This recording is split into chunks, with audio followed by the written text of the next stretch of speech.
Hi, everybody. It's Jessica Stone at Stansberry Research, and I've reached Brian Tycangco in the Philippines, the senior analyst on True Wealth Opportunities China. And Brian, it looks like we have sort of two major Chinese tech companies going in opposite directions when it comes to where they want to raise capital and where they want to sell their product. Let's first of all talk about who these companies are. SMIC, big news, probably the biggest IPO of the year. I think you say the biggest IPO of the decade for Chinese companies?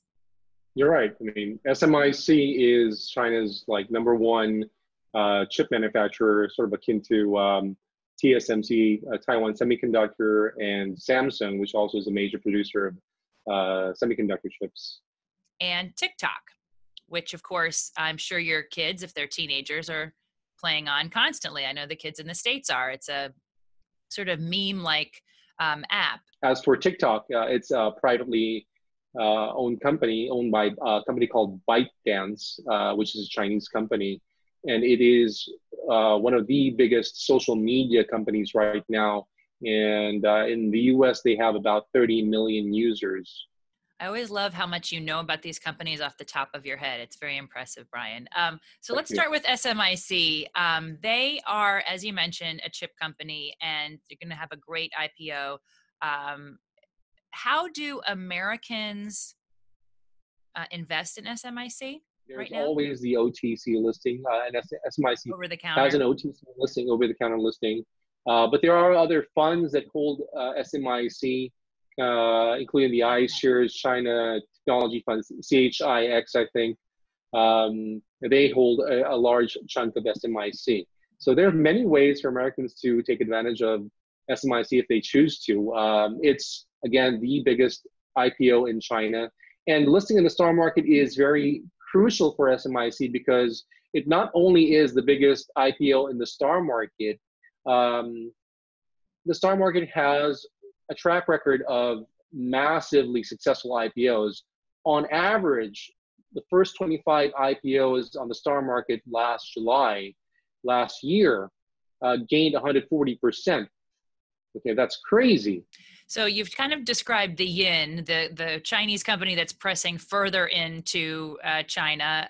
Let's go to the yang now. TikTok, a company that's based in China, but that just decided that because of China's national security law, it is going to pull out of the Hong Kong market. That seems like the opposite of trying to make Beijing happy. You're right. I mean, it's hard to figure out exactly what kind of move they're trying to make here. I mean, at one point you'd say yes, it makes sense from a business standpoint because they can sacrifice the Hong Kong market where they have close to maybe 150,000 users, which is nothing, and they want to keep the U.S. market where they have 30 million users. But I don't think that just by giving up Hong Kong will automatically get the U.S. government off their backs. I think that this is really something that the Trump administration has pushed for in terms of being harder on data privacy, particularly those involving Chinese companies or Chinese-related companies. So it's going to be interesting to see how it plays out. One of the things that's interesting to me about this move by TikTok is that it may be designed to show its independence from Beijing. How realistic is that to believe that TikTok is completely free from any strings with respect to its, home country?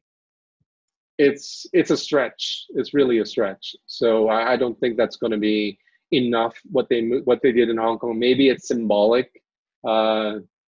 So let's just give up a tiny market, and if it helps, great. If it doesn't, we lost 150,000 users. Mainland China is a market you don't want to miss out on. Is there any chance that this move by TikTok could do that?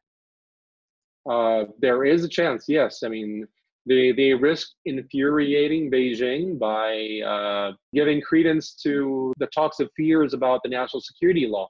We don't know. But it also tells us that if Beijing doesn't do anything to hurt TikTok, it could also mean that, hey, maybe they're really giving them a free hand outside of China.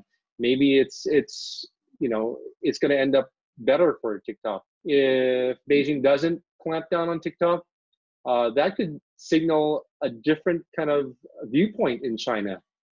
We don't know. More to come. Thanks, Brian Tycangco, More for to being come, all over yeah. it. We thank you for your time. And if you would like to see much more content just like this, please subscribe to our YouTube channel. You can also find us on Facebook, Instagram, Twitter, and LinkedIn. That's all for now. Thanks for watching.